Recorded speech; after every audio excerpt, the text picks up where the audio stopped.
happy Friday. It's looking like the rain finally ended and we're in for some good weather. I can't wait to get out this weekend and just enjoy being outside. It really does help me get through this. And thanks so much for joining me here every day. Today we're actually starting the book of Colossians. It's a pretty quick book, but it has some great one-liners. These one-liners can serve as great life verses.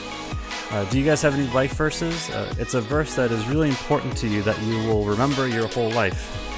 My wife Caitlin and I do. It's actually in Colossians chapter 1, which is the reading for today.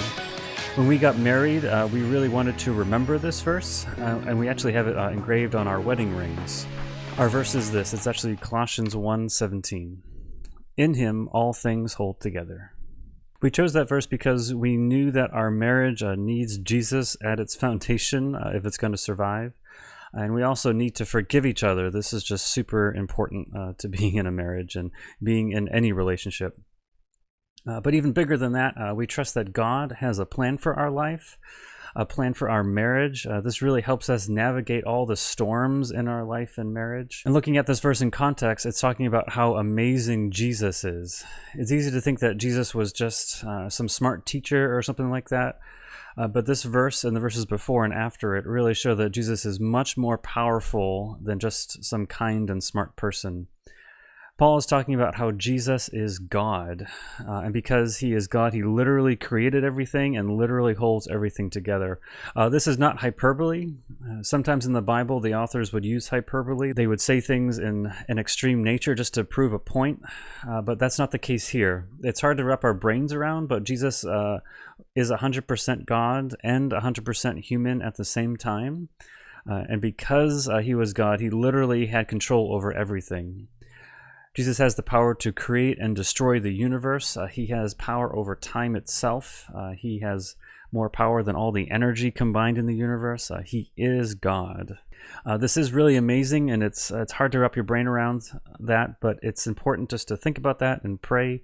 And as we read the Bible and verses like this, just the Holy Spirit will kind of reveal to us that mysterious truth.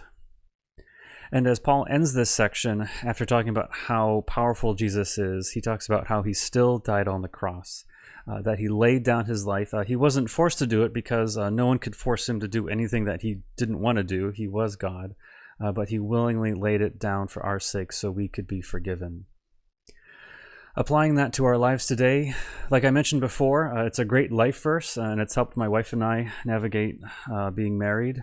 But it applies to so much more than just marriage. I think, especially for us as a church right now, this verse is really helpful, especially that word together, because right now we're apart, but we're still held together because we believe in Jesus. We can't physically meet in person, and we have to resort to videos like this and online church services and Zoom meetings.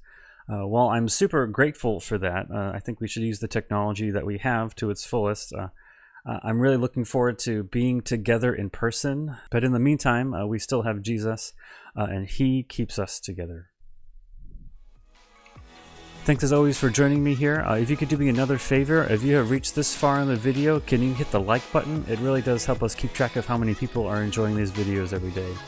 For now, we'll see you Sunday. We're excited for this week's worship service. It's at 9:30 on YouTube. The address for that is youtube.com/chapelcares. Be sure to check out our website if you need any more information. Take care and have a great weekend.